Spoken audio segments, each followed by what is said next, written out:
Bom dia a todos que nos assistem, em especial a todos os educadores que continuam se reinventando no meio dessa confusão. Minha gratidão à FENEP, na pessoa de nosso presidente, professor Ademar, a nossa vice-presidente e, com muito orgulho, nossa conselheira nacional, professora Amabile. Bom dia, Ene, Márcia, Rosana, Marte. É um prazer conhecê-las. Desde já, nossos agradecimentos pela de cada uma enriquecendo o nosso congresso. A Ene é diretora educacional do Sistema de Ensino UNO, a Márcia é integrante do CAPEP e assistente pedagógica do Cinep do Rio. A Rosana é coordenadora pedagógica da educação infantil do Colégio Santa Inês. E a Marte é professora do Instituto Superior de Educação Ivoti e assessora pedagógica do Colégio Bolcha. Eu falo pelo Cinep, NPR, aqui em Londrina, Paraná, aqui no norte. Gratidão a toda a minha base aqui no norte do Paraná, pelos guerreiros da educação londrinense e da escola particular. É uma maravilha estarmos aqui reunidos para falarmos do documento mais importante para o alicerce da nossa educação. O nosso país agora tem esse documento que eu acredito que é a Bíblia, né? É o maior livro do ensino, que o ensino de educação pela competência possa ter. A analogia que eu faço para esse documento, para essa base, é como um documento do nosso nascimento.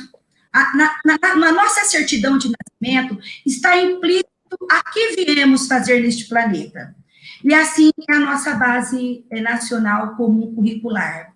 Ele tem como competência esse documento o direito de aprendizagens essenciais. E imagine agora em tempos de pandemia, né? Ele tem como competência garantir o desenvolvimento de todos os nossos alunos ao longo das modalidades. E é com prazer que eu estou aqui com vocês para falarmos desse nosso documento, porque nele está o principal objetivo, o de basilador da qualidade da educação de nosso país. É para isso que estamos aqui nessa mesa redonda, com o tema A BNCC na Educação Infantil e Ensino Fundamental, com os trâmites a seguir, tá?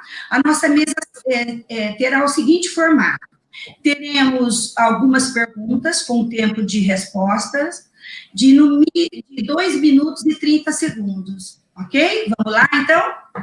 A primeira pergunta eu dirijo a vocês 4, integrantes dessa mesa. Qual é a grande contribuição da BNCC para as nossas crianças que estão na fase de alfabetização? O nosso tempo é de 2 minutos e 30 segundos. Infelizmente, eu tenho a competência do controle desse tempo. Vamos começar por ordem alfabética, pode ser? Podemos começar com a Ene? Claro, podemos sim. Bom dia a todas. Um prazer enorme estar aqui, prazer em conhecê-las, mesmo que no meio virtual. Agradeço já o convite e o espaço de construção aqui de saberes, é um prazer enorme estar aqui, e em nome do Projeto UNO também agradeço o convite. Bom, quando você começa a falar da BNCC, é exatamente tudo isso que você disse, né? Um documento balizador, algo que vai nos nortear das nossas escolas, e quando nós pensamos em alfabetização, não podemos perder de vista que a alfabetização e letramento precisam caminhar muito juntos, né? Um distante do outro não vai conseguir fazer a construção. Quando você fala da importância disso, né, qual é a grande contribuição, primeiro é o reconhecimento da infância, é o reconhecimento também de que a escola é um espaço de construção democrática de aprendizagens. Então, nós não podemos perder isso de vista. É um documento norteador, mas é um documento também que ele traz um princípio de democracia para dentro de todas as aprendizagens, respeitando os locais em que essa aprendizagem também está acontecendo. A base, ela define a alfabetização como uma ação pedagógica principal no começo do ensino fundamental. Mas vamos enfatizar aqui que o letramento e a alfabetização, eles devem caminhar muito juntos, porque a própria base também salienta que tudo parte do texto. O texto é o eixo estruturante de toda a proposta da base. Assim, a alfabetização, ela passa a ser uma consequência do trabalho desenvolvido em torno da linguagem, como uma forma de interação, as práticas sociais de uso desta linguagem, levando em conta, claro, a idade desta criança e também o seu entorno. Então, o seu entorno também é importante para a construção desse processo de alfabetização. Então, há de se valorizar bastante essa questão das práticas de linguagem. A BNCC, ela não vai trazer este ou aquele método, ela propõe aí a construção de uma consciência fonológica. E, de novo, eu vou me repetir aqui, a alfabetização ela é resultado de um trabalho estruturado em torno das práticas de linguagem. E a cultura da escrita é uma cultura que faz parte de toda a nossa cultura, mas essa escrita, ela vem antes da significação de signos linguísticos, né, que são signos simbólicos. Nós temos outras formas também de nos comunicar, e a grande contribuição da base é isso, é conseguir trazer para o professor propostas amplas, mas que precisam, num determinado momento, desencadear aquele processo de alfabetização que é esperado por toda a sociedade. Muito obrigada, Anne. A Márcia, podemos seguir pela Márcia? Claro, bom dia para vocês, muito prazer também, muito obrigada pela FENEP pelo convite, quero aqui agradecer aos meus parceiros do CAPEP, o Colégio de Assessores Pedagógicos do Ensino Privado, que estão todos aqui presentes junto comigo, não só nas reflexões, mas no trabalho intenso que a gente tem tido, né? E parabenizar a todos por este ano, porque apesar das grandes dificuldades que a gente está enfrentando, a gente tem suplantado desafios de forma gloriosa. Então, muito obrigada mais uma vez. E a própria Eni falou da questão da consciência fonológica, e eu destaquei realmente ao pensar nessa questão, porque nós tivemos, em todo o processo de constituição da base, a gente participou muito de todas as audiências públicas, e a gente viu muitas críticas na questão de se trabalhar, porque não está explícita a consciência fonológica, mas está claro a importância do aluno pensar sobre a questão da relação letra-fonema e como isso se constitui. Por quê? Porque a gente vê a dificuldade no país de alfabetização ao longo dos anos de ensino. Então, é importantíssimo que a gente entenda que as críticas fizeram, obviamente, uma reflexão aprofundada para se chegar na última versão, mas que o trabalho com a consciência fonológica, ele não invalida a questão textual que está extremamente presente e centralizada no texto da Base Nacional.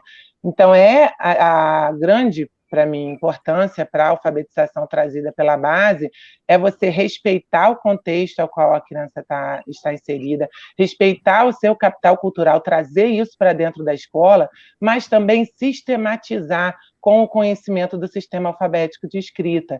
E isso você vai possibilitar novas hipóteses de escrita para a criança. Então, a escola tem um grande trabalho pela frente ao pensar a alfabetização, que é para estudar o que a base traz. Então, se a gente tiver o estudo pautado, né, nas reuniões de professores, em todas as nossas dinâmicas dentro da escola, a gente vai conseguir trabalhar a base dando sentido ao aprendizado para o aluno e fazendo ele efetivamente aprender a ler e escrever. Lembrando que ler, escrever e decodificar não significa o processo de alfabetização. Alfabetizar vai muito além disso, mas é importantíssimo a gente trabalhar com isso também para garantir que a nossa população seja efetivamente alfabetizada. Que bom, parabéns. Eu acho que é bem por aí mesmo, né? A alfabetização, eu acredito que começa no útero da mamãe, a criança já ouvindo os estímulos ali da música, músicas orquestradas, eu acho que começa já ali no seio materno. Vamos agora para a Rosana. Bom dia a todos. Eu agradeço o convite, estou muito feliz em estar aqui, podendo contribuir com essa mesa, enfim, né? Eu sou do Colégio Santa Inês, em Porto Alegre, no Rio Grande do Sul. Bom, em termos de contribuição, eu entendo que a base traz uma questão muito importante, que é como todas as colegas já falaram, essa concepção de alfabetização, né? Então, ela é concebida como um processo contínuo de desenvolvimento cognitivo e linguístico por toda uma vida. Né? Quando nós falamos de educação infantil, nós estamos falando de crianças que estão já convivendo no mundo letrado, né? Então, se as crianças já estão no mundo onde elas interagem com esse objeto de conhecimento, que é a leitura e a escrita, desde a mais tenra idade, por que não ser considerado isso na educação infantil? De uma forma totalmente diferente da formalidade de um primeiro ano, mas entendendo que as crianças desenvolvem o que a gente pode falar de competências, conhecimentos, aquisições, têm interesse, que é o que a base não diz concretamente, mas ela trabalha também na perspectiva do letramento emergente, né? Outra questão fundamental é entender a primeira etapa do ensino básico, a educação infantil, não como preparatória, né? Mas como um momento vivo e intenso em que as crianças têm o seu cotidiano como currículo de aprendizagem e que esse cotidiano está cercado de diferentes linguagens expressivas. E a leitura e a escrita são essas diferentes linguagens, né? Então, a base traz a questão aponta para a continuidade do que é realizado na educação infantil. Então, a criança não vai chegar lá no primeiro ano como se fosse uma tábula rasa, ou como se não tivesse vivido uma experiência não escolarizante, mas escolar, né, onde ela interagiu e brincou com a leitura e a escrita. Obrigada, Rosana. O Marcos, agora é com você. Bom dia, então, a todas e a todos. Obrigado pelo convite. Eu gostaria de agregar a que as colegas trouxeram, talvez até trazendo um exemplo, né? Então, a base, o que é a base? Ela proporciona subsídios para que a criança aprenda o que vocês já trouxeram, a ler contextos e a viver experiências. Se eu olho para o cenário aqui da Grande Porto Alegre, vejo ipês amarelos. Um passeio pelo pátio da escola, dentro das possibilidades, seria ou convidando as crianças a olhar nesse ensino remoto pela janela, seria uma possibilidade IP. Qual é o som que sai da minha boca? O que? IP. Levantamento de hipóteses. Como associamos agora esse som com as letras, associação com palavras? E aí estamos com outro eixo forte na perspectiva da base, que vem muito sustentada pela competência geral, argumentação, que é o levantamento de hipóteses. Vamos exercitar desde pequena. Hipóteses, pensa, diga, não tenha medo de dizer o que tu pensas, traga isso. E quando nós estamos diante de hipóteses, vem outro eixo fundamental que a gente já sabe, mas acredito que nós temos que saber explorar mais, que é o despertamento da curiosidade, mas essa curiosidade impulsionada a professor, mediador, que ajuda a impulsionar essa criança para esta curiosidade. Acredito que esse eixo da curiosidade é um pouco distinto quando ele pede para o professor observar, para o professor intervir nessa prática e ajudar a dar pistas, a intervenção pedagógica. Então, estamos diante dessa... Por que a intervenção pedagógica? Para que a gente, escola, a gente, professor, tenha sempre presente que precisamos de uma progressão. As competências e habilidades nos mostram isso. Onde estamos, onde queremos chegar, como chegaremos lá. Então, eu acredito, também quero ainda enfatizar o eixo que os colegas já trouxeram, a oralidade, né? desta forma que, quando eu falo em levantamento de hipóteses, já entra a oralidade, talvez a oralidade tenha nos escapado um pouco, né? Até pensando em provas escritas, e do quanto é importante esse destaque à oralidade, da argumentação, das histórias de vida. História de vida, já começando, a minha história de vida é importante, a minha identidade é importante para que eu seja protagonista, para que eu possa desenvolver um pensamento autônomo. E para fechar, eu perguntei para uma professora, o que a BNCC da alfabetização agregou para a sua prática? E ela dizia assim, quando comecei a estudar com a coordenadora pedagógica, eu pensava, mas que é isso, aqueles estudos lá em 2019, estudo a gente já faz. Isso de experimentar a gente faz. Aí, de repente, a coordenadora insistia e fazia movimentos bonitos, e eu comecei a pensar, mas será? Será que a gente deixa os alunos experimentar? Será que realmente eu deixo eles arriscar? E aí ela dizia, por último, a BNCC me ensinou a intensificar o olhar para a minha sala e de mudar a minha prática. É isso. Que bom. Maravilha, isso mesmo.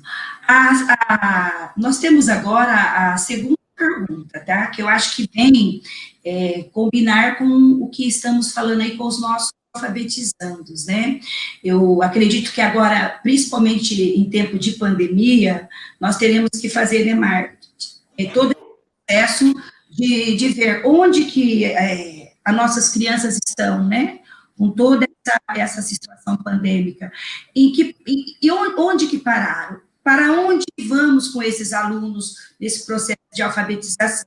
E aí vem a nossa segunda pergunta, que é, para que a BNCC na educação infantil e no ensino fundamental seja implementada com resultados satisfatórios, eficazes e eficientes, será necessário que os professores vivenciem que tipo de formação? Então, eu acho que o maior legado agora para nós gestores é a função, né, educador e aluno. Acho que poderemos seguir os mesmos trâmites aí, né? Vamos seguir com a Amy. Olha, primeiro eu quero parabenizar aqui as colegas, sensacional, né?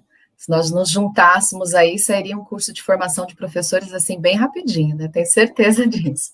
Com tantas ideias... com tantas ideias correlatas. E formação de professores é um tema muito presente. Acho que desde a década de 80 nós temos vivido no Brasil já uma corrente muito forte de processo de formação de professores, e essa formação ela não para, ela não pode ser estanque, a cada momento ela precisa ser renovada. Então, o primeiro ponto que eu encaro para você conseguir fazer uma implementação de uma BNCC para que realmente, de fato, ela aconteça, é que as redes de ensino propiciem esses espaços. Então, onde acontecem e em que formato? Encontros presenciais, encontros à distância, valorizando muito a aprendizagem que pode acontecer dentro de um ambiente híbrido, aproveitando até esse momento que nós temos vivido agora. Agora é uma grande oportunidade para nós colocarmos realmente de pé os cursos EAD. E eu não estou dizendo de cursos de longa duração, eu acho que são cursos curtos, pílulas, que vão poder potencializar as pessoas para que elas consigam carregar isso para a prática. E tempos também de formação.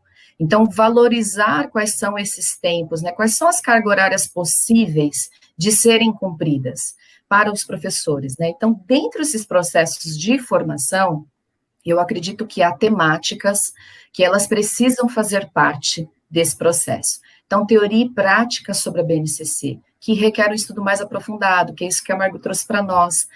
Aonde eu encaro é o como fazer e o porquê da existência de uma BNCC. O entendimento, ele precisa ser muito mais profundo, não basta decodificar os códigos, mas quando eu olho para uma área, entender o como fazer, como que eu faço para conseguir alcançar aquela habilidade, e aí é currículo. Então, a discussão sobre currículo, lógico, tem que ser uma temática presente aqui, mas eu acredito também que nós precisamos aprofundar também estudos sobre etapas de desenvolvimento de crianças e de adolescentes. entender como esse jovem aprende, como ele absorve informações e como ele trata essa informação. Eu acredito que isso é essencial, trabalhar dentro de um processo de formação de professores, porque lá na academia, na nossa formação superior, nós não fazemos essas investigações, sobretudo os professores especialistas. Talvez os pedagogos ainda tenham um aprofundamento um pouco maior, mas quando eu chego no especialista, há uma grande dificuldade de compreensão, como é que se dá a aquisição de conhecimento. Então, o que significa ensinar e aprender, por exemplo, na educação infantil, nos anos iniciais, nos anos finais? Os processos de avaliação, porque se eu tenho uma BNCC, se eu tenho um jeito novo de fazer as coisas, eu preciso também avaliar de uma maneira diferente. E aí, nesse contexto, vai entrar a cultura maker, a aprendizagem significativa, o desenvolvimento do pensamento computacional, diferentes espaços de construção do saber, que não ficam mais limitados à sala de aula. A BNCC é muito clara exatamente nesse sentido. E as habilidades socioemocionais, é claro, mas não pegando que eu preciso aprender a trabalhar em grupo, preciso ser flexível, ser adaptável, mas é entender o desenvolvimento de competência socioemocional a favor do desenvolvimento cognitivo, da construção do conhecimento. Eu acredito que seja isso. Então, assim, tem muito trabalho para nós. Tem bastante trabalho pela frente. Uma longa jornada, né? Vamos lá, Márcia? Vamos lá, eu antes de entrar na fala da Eni, na pergunta especificamente, queria só fazer um comentário sobre a fala da Margot, quando ela traz o final, que é o relato da professora, onde ela traz a sala de aula para a nossa reflexão, né? E a base na questão da alfabetização, ela tem uma perspectiva de multiletramento clara. Então, quando a gente fala de trabalho textual, vem os novos gêneros, ela trabalha os clássicos, mas tem os gêneros atuais que as crianças estão envolvidas desde a tenridade, chat, tweet, etc., né? Tudo que a gente vê aí, porque eles estão usando desde sempre. Então, me lembrou isso e eu fiquei feliz de ouvir, que bom, né? Sobre a formação de professores, acho que a Eni traçou aqui pontos extremamente essenciais, e eu queria lembrar que é essencial a leitura, debruçar sobre o estudo do parecer 22 do Conselho Nacional de Educação. Ali no parecer, ele fala das competências necessárias, competências profissionais para os docentes. É definido nesse parecer de forma muito aprofundada a questão da importância do conhecimento profissional, que leva à prática profissional e que leva ao engajamento profissional. Então, a gente precisa, dentro das escolas, garantir momentos contínuos para que isso aconteça. Então, quando penso em formação de professor para a base, além de pensar em políticas públicas que garantam tudo que está escrito nesse parecer acontecer, porque está tudo ali. Tudo que isso que a Eni, para a gente atingir tudo isso que a Eni falou, aquele parecer a gente deve seguir, adequar as nossas realidades, mas realmente se debruçar como estudo. Então, é um parecer muito bem feito, e eu oriento, sugiro, né, que todo mundo leia, que todo mundo siga, porque ali aponta medidas muito adequadas, metodologias, como trabalhar conteúdos, fala da questão curricular, e o professor ele realmente precisa estar seguro nisso para poder fazer a base acontecer de fato. Isso mesmo, eu acredito mesmo que é por aí, né, Márcia? Porque tem um ditado que diz assim, ninguém sabe dar aquilo que não recebeu. E acredito que nesse artigo, o professor, quando ele estuda, se ele tem um alicerce, ele pode dar para o aluno esse alicerce e vai formando aí uma corrente, né? Uma corrente de segurança, né? Segurança no ensino, segurança na aprendizagem, e aí quem ensina aprende, quem aprende ensina, aí o processo fica lindo como deve ser. Porque viver é um desafio, né? Exato. Primeiro momento, o professor foi o que a Eni colocou, fica de repente resistente, mas à medida que ele vai conhecendo, ele vai se engajando e vai construindo ali junto com o aluno, porque o professor parece que ele é enfeitiçado quando ele se depara ali, o educador e o educando. É mágico, eu acho, essa união. Relação. E ele cria e recria. E vem aí o Conselho Nacional para nos orientar, para nos acalentar neste novo, né? Uhum, perfeito. Olá, Rosana. Obrigada. Hein? Nós não estamos ouvindo. Você está com áudio desativado. Áudio desativado, isso. Faz parte. Bem, vamos lá, então. Eu acredito muito, muito nos professores e na reflexão que eles têm da sua prática, né?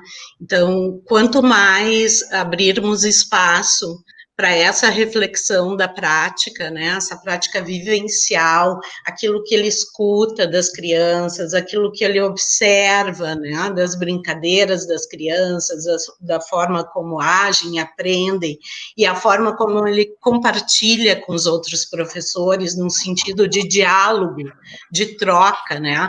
E o sentido de diálogo que nos traz Paulo Freire, daquela escuta atenta a que o outro vai nos dizer, né? E eu sugiro também, frente a toda essa transformação digital que nós estamos passando e que, enfim, está nos abrindo novos horizontes, né, de como partilhar ideias, de como aprender juntos, de como ajudar na aprendizagem das crianças. Eu sugiro a espiral da criatividade, né, em que a gente possa realmente imaginar, criar, brincar no sentido de se divertir, de gamificar, né, refletir, compartilhar, e aí, novamente, essa espiral da criatividade, que possamos trabalhar com o professor, mais do que querer respostas prontas, mas perguntas instigantes, né? Eu sempre me lembro das crianças, né? E como eles nos fazem perguntas que nós nunca imaginamos, né? Por exemplo, urso tem umbigo? O que é que faz arrepiar o meu pelo do braço, né? Tu tem resposta para isso? Tu não tem resposta para isso, né? Então, eu vejo essa grande espiral, que não é dita por mim, né? Essa espiral da criatividade, né? Mas está num livro que fala sobre a educação infantil para a vida inteira, né? Que a educação infantil não precisa estar subordinada aos ensinamentos da formalidade escolar, mas que a formalidade escolar, sim, possa aprender muito com esse jeito das crianças e o jeito dos professores na educação infantil, né? Teríamos muito tempo para falar sobre isso, para falar sobre teatro, para falar sobre declamação de poesia, de literatura, que é arte, né? E é tudo isso que eu acredito na formação dos nossos professores, né? Professor como mediador, né? Sim. Tem sido, professor como mediador.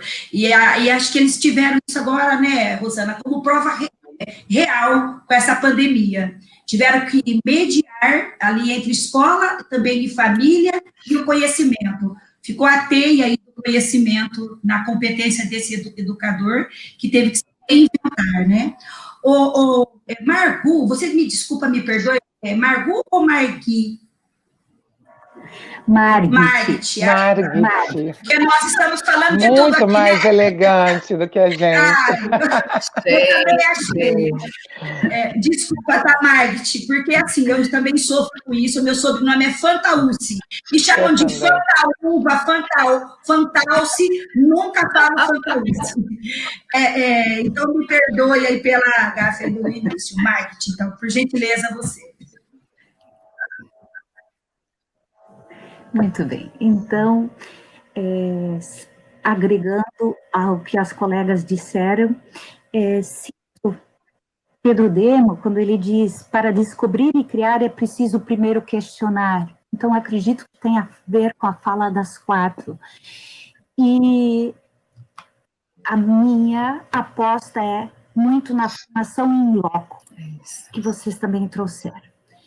De nós usarmos o espaço escola como espaço de investigação, de espaço como produção de conhecimento. E nas instituições nas quais eu atuo, a gente está trilhando, tentando, melhorando e errando e aprendendo nessa direção. Professores investigando sua prática, conversando sobre erros e acertos. Isso tem a ver com aquilo de que já trazia Paulo Freire, da nossa imperfeição, mas tem muito a ver com aquilo de vamos conversar. Eu quero aprender com você, você comigo. Tem a ver com a que a Rosana dizia, as perguntas que as crianças fazem. Que perguntas nós, professores, fazemos? E aí também, eu penso que tanto a Márcia quanto a Eni trouxeram da importância da continuidade. Eu diria, é importantíssimo, como escola, termos um programa de formação continuada. Se possível, ter um GT que cuida disso, com representantes de professores, com representante da coordenação, ouvir muitos professores, ouvir, conhecê-los, investigar a prática. Então, na verdade, outro aspecto aliado a isso, valorização dos saberes da nossa escola. A gente tantas vezes traz gente de fora, nós temos professores que estudam, valoriza, você ganha esse professor, ele tem contribuições a trazer, ajuda, media. Então, outro aspecto, as reuniões pedagógicas, elas têm cunho, elas podem ter cunho de formação continuada. Vamos significá-las, vamos estudar a BNCC e sempre nessa relação, como a professora dizia, o que diz isso agora para a minha prática, né? Então, são as apostas de conversar com os professores para que eles compreendam o processo da sala de aula. E me trazia antes do quanto é importante a gente entender como o aluno adolescente aprende. Então, vamos fazer esse movimento com os professores também. E nesse movimento dos professores, pensar também, gente, além das reuniões, além dos encontros, criar momentos assim, me ocorre fórum de ideias. Neste ano a gente criou um movimento todo de gotinhas, era tanta gotinha, começamos com gotinhas de escuta, depois foi para a gotinha de saúde, assim. Ou seja, é isso, olhar para esse público. E algo que, na minha opinião, é muito fácil, mas eu mesma e cada um de nós provavelmente precisa se reeducar um pouco nisso, abrir as portas das salas, assistir aulas, assistir a aula de colega, tentar fazer esse movimento também de tandem, de assistir, de comentar a aula, de sugerir e de abrir as portas. Acredito que isso é um movimento de crescimento para todo mundo. Que bom. Nós falamos, né, dos alunos, uma pergunta aí que envolveu a base na ensino fundamental, que é a alfabetização. Falamos do cuidado dessa formação do professor. Agora, a terceira pergunta para vocês é assim, como trazer as famílias para a visão da BNCC na educação infantil e no ensino fundamental? Assim, como promover essa aliança entre a escola e a instituição familiar? Eu, assim, no meu dia a dia, eu me deparo muito com famílias que não têm o entendimento que existe uma pedagogia até no brincar na educação infantil. Então, essa é a terceira pergunta, vamos seguir os mesmos trâmites. Vamos lá, Ene? Vamos sim. Essa questão da família, né? Como é que eu trago a família e como trazer a família para essa visão da BNCC? Primeiro temos que fazer todo esse movimento com professores e com gestores das escolas, é fato, né? Trazer esse currículo, e de forma que eu torne esse currículo muito vivo, de modo que a comunidade perceba a existência de um currículo baseado exatamente nessa legislação, nessa nova BNCC. Escola e família são territórios dos afetos, e cada um se afeta de uma maneira diferente. Então, é a nossa capacidade de afetar o outro. Então, criar e fortalecer os laços de conhecimento, respeito, cooperação. Essas duas instituições, elas são fundamentais para a felicidade do nosso estudante, para a felicidade da nossa criança. Então, essas duas instituições precisam estar muito unidas. Mas é preciso também que a escola tome a iniciativa. E aí vão entrar as palavras que as colegas disseram aqui: inovação, criação, buscar novas conexões que sejam mais sensíveis para esses dois mundos, que ao mesmo tempo são muito próximos, mas também são muito distantes. Então, a educação atualmente, ela enfrenta grandes desafios. As mudanças socioculturais que nós temos vivido durante as últimas décadas também, está exigindo de família e escola um trabalho extra para se repensar e se reordenar à luz dessas condições que hoje são complexas, sobretudo agora no momento que nós estamos vivendo. Então, há de se perguntar mesmo, e aí as perguntas, né, que nós temos que fazer, e as perguntas são tão importantes, são as perguntas que movem o mundo. Uma delas é, qual é a função social da escola? Essa é uma pergunta que eu me fiz em 98, quando eu fiz lá a minha tese, e a pergunta norteadora do meu trabalho era exatamente isso: qual é a função social da escola? Só que essa pergunta, ela precisa ser feita constantemente, porque ela muda de resposta de tempos em tempos. Porque se a sociedade muda, a escola também muda. Qual que é o papel da família nesse contexto? Algumas vezes a dificuldade de diálogo se dá exatamente porque não há definição de papéis. É uma matriz da responsabilidade de cada ator. Então, assim, o que pode, o que é função da família, o que é função da escola, o que é missão desse estudante? Matriz de responsabilidade é muito importante. Então, o primeiro ponto pode ser esse. Um outro é a comunicação. Ela precisa estar muito baseada em princípios muito claros de tolerância, aceitação, respeito e compreensão. Então, essas são palavras. As rodas de conversa que viraram tendência agora no contexto da pandemia, elas tendem a ocupar um espaço muito maior no pós-pandemia. Então, as pessoas não vão querer perder agora essa comunicação que nós constituímos com todas as famílias. E a família é um pilar fundamental. Nós podemos criar uma escola de paz, por exemplo. É isso aí. Eu acredito que já estamos formando essa escola, né? Fomos, assim, espremidos aí numa pandemia, e acredito que a família teve uma ascensão, um acolhimento ao desenvolvimento aí cognitivo juntamente com a escola, né? Principalmente de escola particular. É mais um ponto positivo desse... É mais um ponto positivo desse ano para a gente aproveitar e levar, né? Essa relação que se estabeleceu, que foi conturbada no início, mas agora a gente vê uma parceria muito bem-vinda. Em relação a trabalhar a BNCC contemplando a família, para mim é sendo claro, é transparência, né? É falando da BNCC, é trocando informações, falando sobre a sua proposta curricular da sua escola, abrindo espaço para que a família conheça essa proposta, com reuniões, explicando o trabalho, como é que a escola decidiu realizar esse trabalho, porque dando uma visão real, né, para os pais. Porque as especificidades que estão dentro da base, você vai elencar, né, para o seu trabalho. E a transparência, na minha visão, é o único caminho. A família, ela pesquisa. Então, a gente tendo dentro da escola uma postura de transparência com acolhimento, porque esses pais, eles têm perguntas, eles querem entender como é que é o trabalho da escola dentro da sala de aula. A gente viu isso agora a partir do isolamento social. Né? Por que no início do isolamento tantos conflitos surgiram? Porque os pais acharam que eles teriam dentro de casa a mesma coisa que eles imaginavam que acontecia dentro da escola.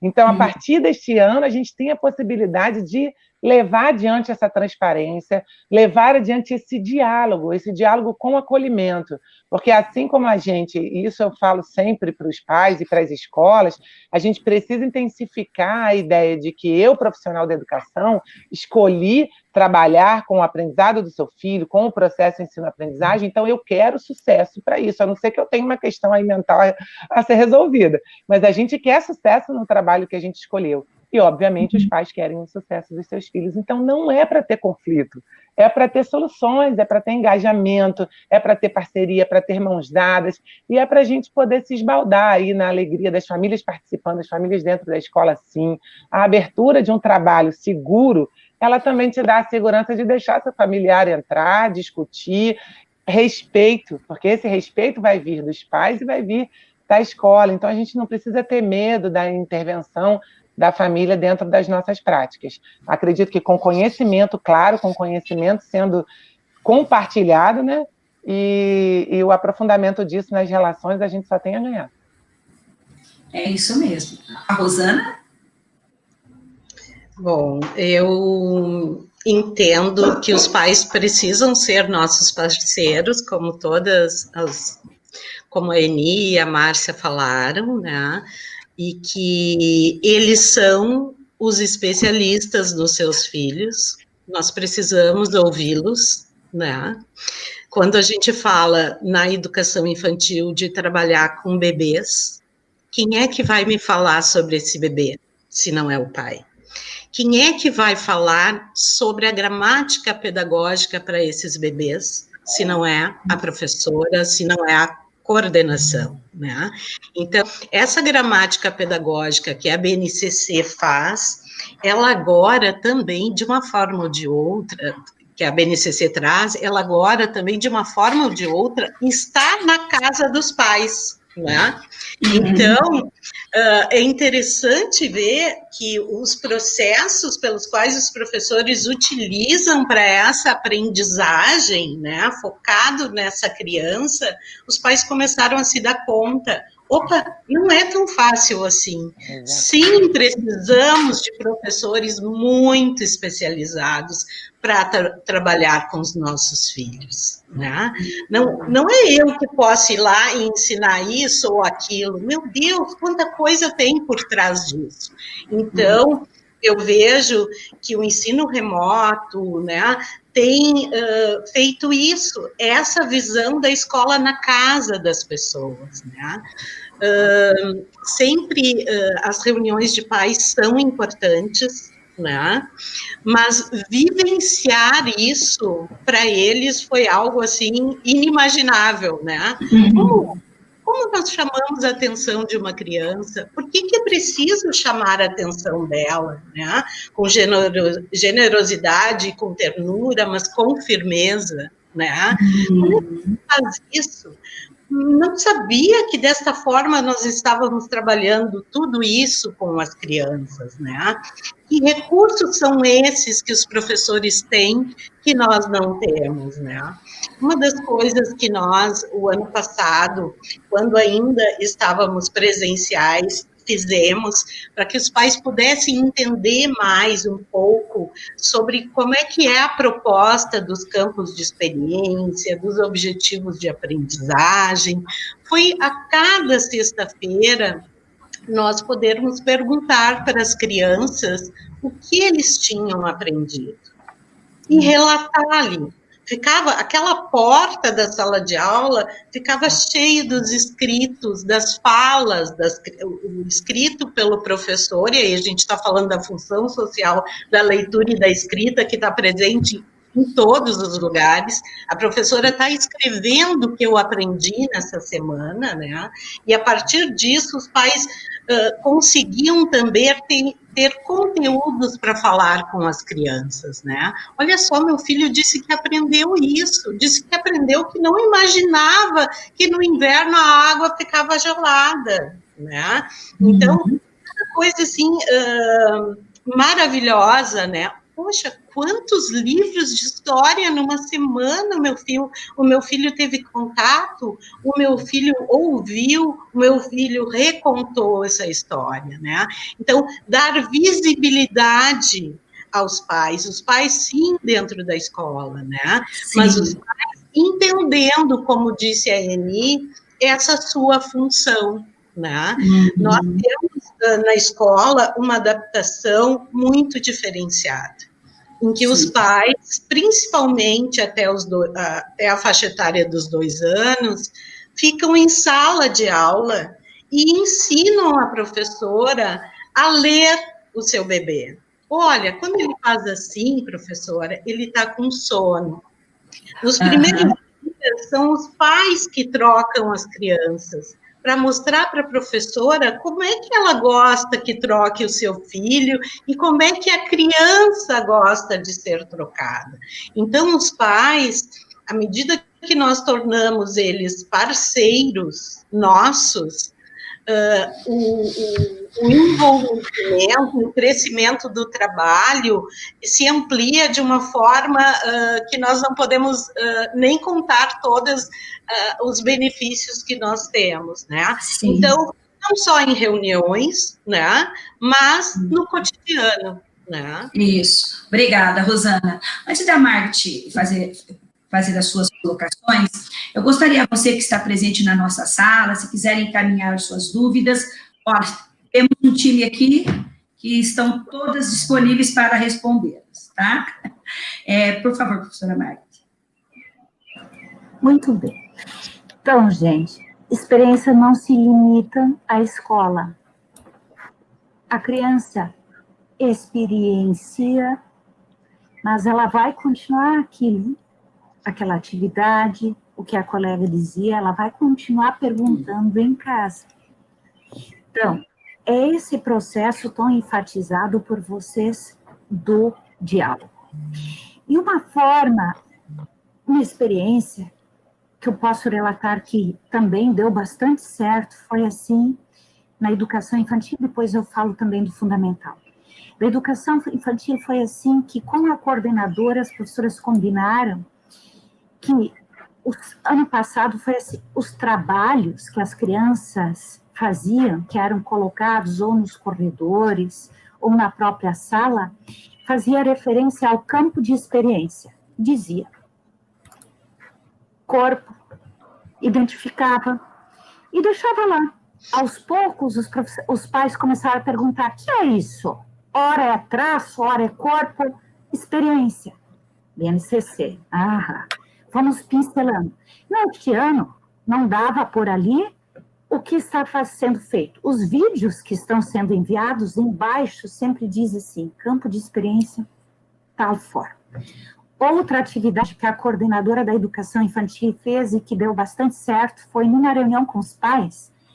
Ela pegou os direitos da criança, da BNCC, e para cada direito ela ilustrou com uma atividade de como elas desenvolveram esse direito em sala, como estão fazendo isso.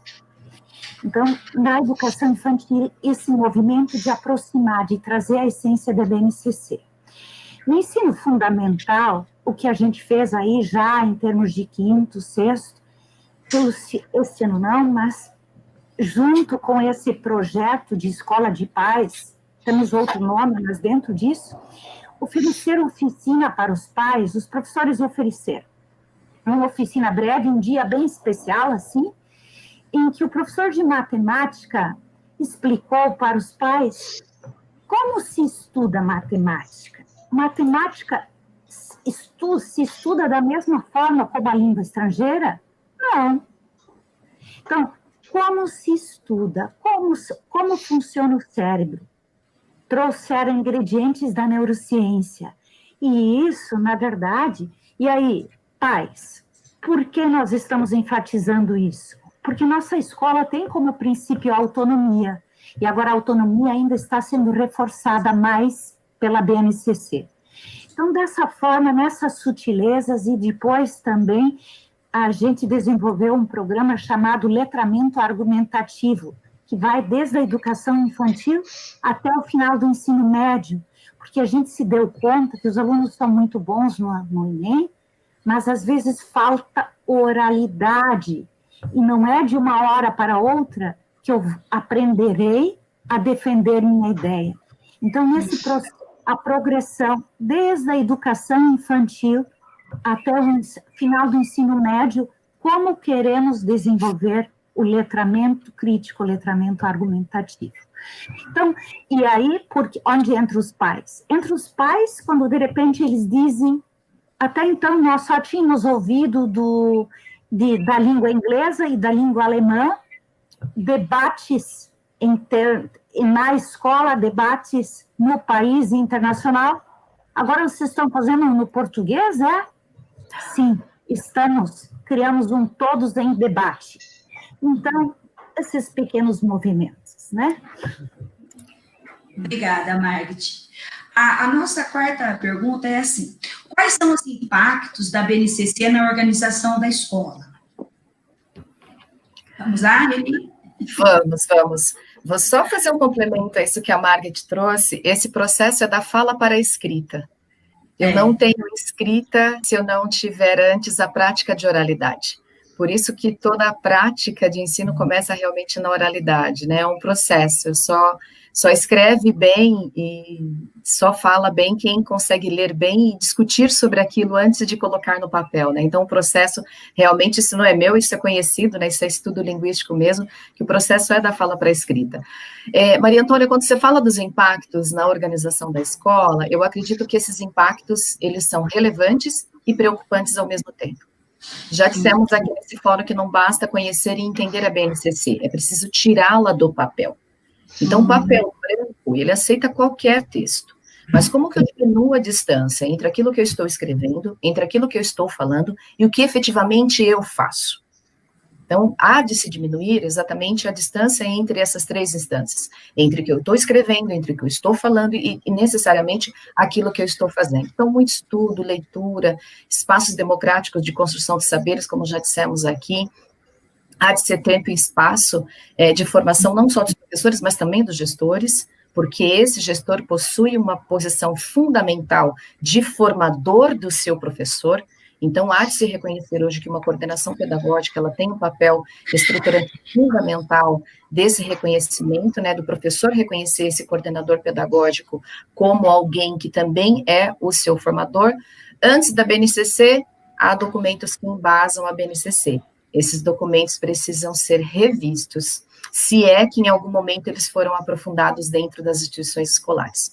É preciso conhecer profundamente, fazer releituras importantes de teóricos do passado, mas também teóricos agora do presente. Então, quando a Márcia trouxe a questão dos gêneros, por exemplo, são os gêneros digitais que estão tão presentes aí, mas quem de nós é capaz de trabalhar com esses gêneros digitais agora em sala de aula, estudar, conhecê-los profundamente? São os teóricos do presente.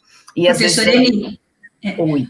Só por gentileza, nós estamos com o tempo, já claro. Tempo. Não, pode já se despedindo do nosso público, eu gostaria que nós resumíssemos a nossa fala em 30 segundos, gostaria de ficar com vocês aqui o dia todo, tá? Eu estou com essa competência. Maria Antônia, fica tranquila, não se preocupa, gente, muito obrigada, gratidão, obrigada Maria Antônia, obrigada FENEP, obrigada Maria D. Rosana, nosso contato não para aqui, eu acredito que a gente vai ainda se encontrar e se comunicar para trocar outras figurinhas. Obrigada pelo espaço, obrigada a todos que estão nos assistindo também. Obrigada. Também agradeço, e só para falar da questão do impacto, eu acho que tenho certeza, a Ini também citou que é a questão do estudo, né? É ler, propor, planejar, realizar, e isso vai se dando ciclicamente, né? E eu queria só dar um recado para as escolas que eu considero de extrema importância. Não existem receitas, né? A Margui trouxe aí para a gente vários exemplos de como a gente pode colocar a BNCC para o conhecimento dos pais. Não fique listando códigos nas atividades, né? Deixe fluir a relação sua, a relação pedagógica, ela precisa ser livre com o seu aluno, com a sua turma. E eu achei muito importante a fala da Rosana, quando ela traz que, muito para além das reuniões de pais, aquilo que a gente faz na porta da escola, na porta da sala, naquele contato, esse acolhimento, essa reverência às famílias, e isso é impactante, é um dos impactos da BNCC dentro das nossas escolas. Então, assim, não engessem seus profissionais, não há a menor necessidade disso. E, novamente, muito obrigada, um beijo de novo para o CAPEP, meus queridos amigos, para o Cinep RJ, e meninas, prazer enorme conhecer vocês, e para mim estar aqui é uma honra, que vocês são incríveis. Obrigada. Bem, eu também quero agradecer. Eu acho que poderíamos ficar aqui falando um tempão só sobre a nossa prática na escola. Enfim, foi muito bom conhecer vocês, e vamos sim nos encontrar mais em outros momentos, né? Eu queria falar também deste impacto e também trazer o que a Ini fala, né? É claro que a BNCC impactou as escolas, né? Mas nós temos que pensar que existiam escolas antes da BNCC.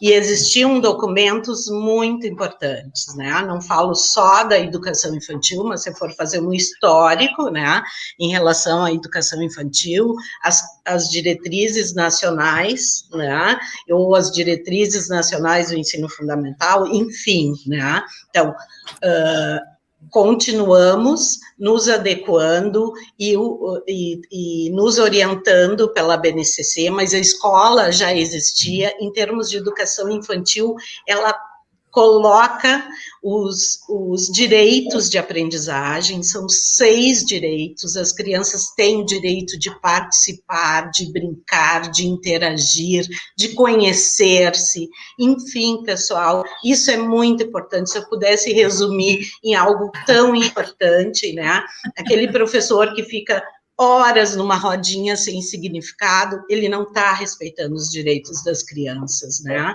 Então, essas são questões muito importantes, né? Essa questão também da alfabetização multimodal, os multiletramentos, enfim. Muito obrigada por tudo, colegas, e agradeço o convite e desejo para todos um ótimo final de semana. Margit? Bom, gente, acredito que a gente também já fez o que era a proposta de viver a BNCC, né? Andamos por esse país, vozes conectadas, então obrigada por isso, diferentes estados, diferentes experiências, é a BNCC.